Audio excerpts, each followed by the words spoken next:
Right, so I've made several videos now covering various independent candidates as a movement seems to be building across the country right now to challenge the traditional political party model at parliamentary level in favour of local picked, locally supported candidates standing up for the people who actually vote for them rather than just their party and what is needed on their patch.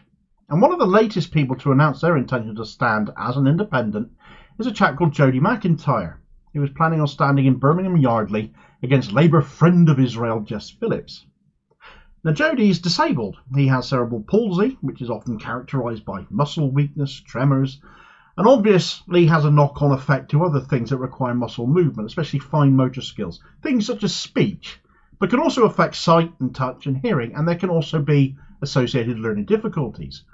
But that doesn't necessarily mean that people with this condition are any less switched on to the world around them than the rest of us are, than those of us without such conditions. So if Jody wants to be an MP, well, just listen to the guy and decide for yourself if he's up to the job. But when we need more disabled representation in Parliament because the needs of the long-term sick and disabled are not being met and are not being heard and are not being listened to, we need more people like Jody prepared to stand, not fewer. Yet the abuse from online trolls he's getting just goes to prove what a pervading abuse issue ableism is, and it doesn't get talked about nearly enough. Right, so Jody McIntyre wants to stand against Jess Phillips as an independent candidate for Parliament, and despite his disability, there's absolutely no reason he can't do that. But don't take my word for it, listen to him. Today is day 169 of the Israeli assault on Gaza, and our local MP, Jess Phillips, is still a member of Labour Friends of Israel. I remember when I first travelled to Gaza in 2009, we went to Al-Shifa Hospital and we visited children who have been burnt by the white phosphorus shells. We met paramedics who had to save lives whilst their own colleagues were being killed. Right now in Gaza, the Israeli army has rounded and invaded the Shifa hospital again. I personally spoke to a Palestinian resident of Birmingham today who told me that his wife's nephew is trapped in a house streets away from the Shifa hospital. They have no communication with their nephew. They don't know if he's dead or alive. Whilst all of this is happening, and all of us are watching the images and the videos, after 169 days of death and destruction, our local MP, Jess Phillips, is still a Labour Friend of Israel. For 169 days, our MP has woken up every morning and seen the same videos that we've seen the same images that we've seen, and not once has she thought to resign from Labour Friends of Israel. In Birmingham Yardley, we need an MP that speaks for us and speaks up for oppressed people everywhere, including Gaza. Now, you tell me he doesn't know exactly what he's talking about.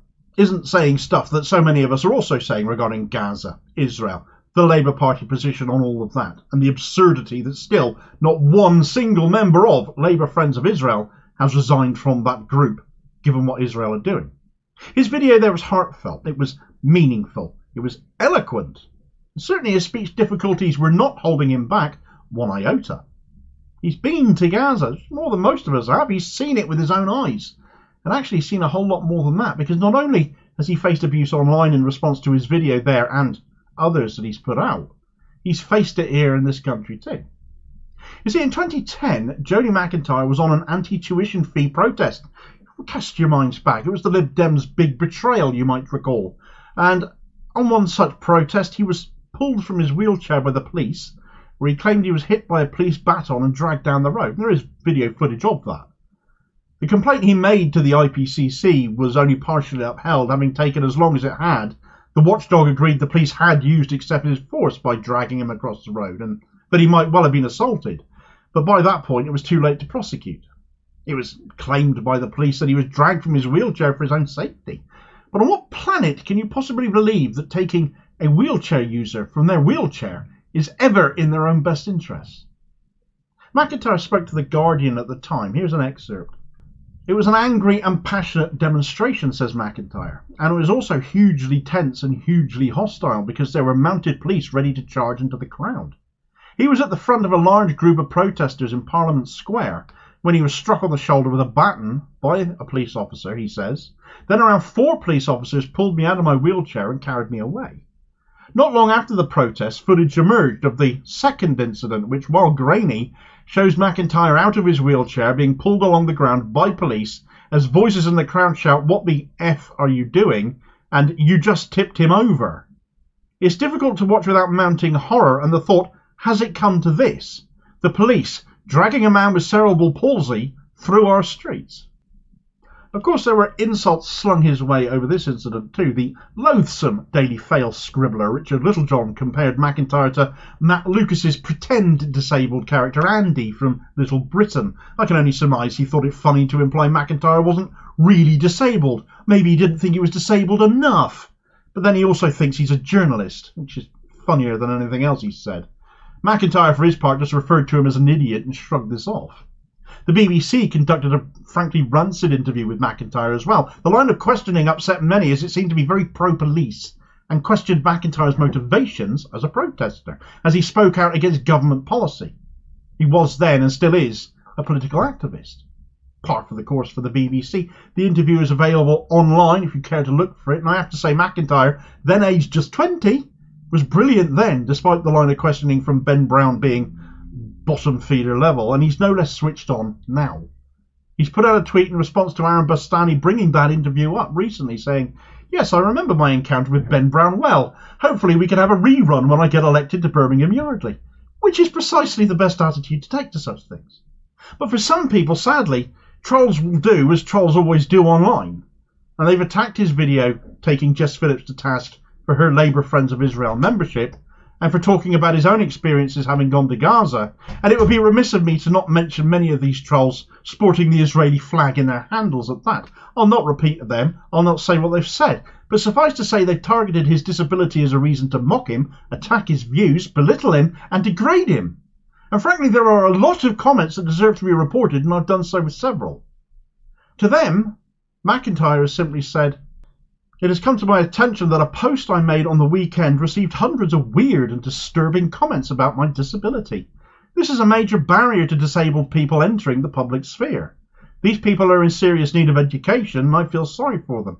He's a better man than me. I'd be a lot more sweary. I'd be a lot more angry. Perhaps he was angry and he waited till he calmed down before issuing a response. I dare say he would make a much better politician than I ever would. But a good politician I absolutely believe he would make. And Birmingham Yardley have the chance to have this guy instead of Jess bloody Phillips. That's a bargain to my mind. If you'd like to support Jody's campaign, he is, like many independent candidates, having to crowdfund to be able to do so. Crowdfunding to be able to take down Jess Phillips. She's already nervous for her seat because of the massive Muslim population in her constituency, and Labour's position on Gaza and Israel is not doing her any favours. Not that she frankly deserves any.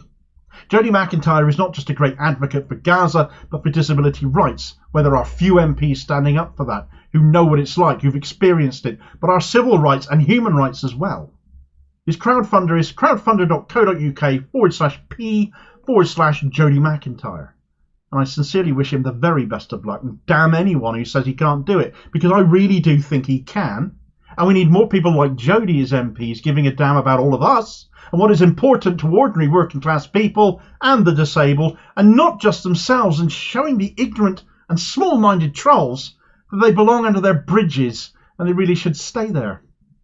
I dare say canvassers in Birmingham Yardley for Jess Phillips had better have answers on Gaza and Israel to hand come the election, especially in light of the Labour leadership's consistent acquiescence to that apartheid state, because they certainly didn't have any to hand recently when put on the spot on the doorstep elsewhere. Caught hilariously on film as it was. And I'll hopefully catch you on the next vid. Cheers, folks.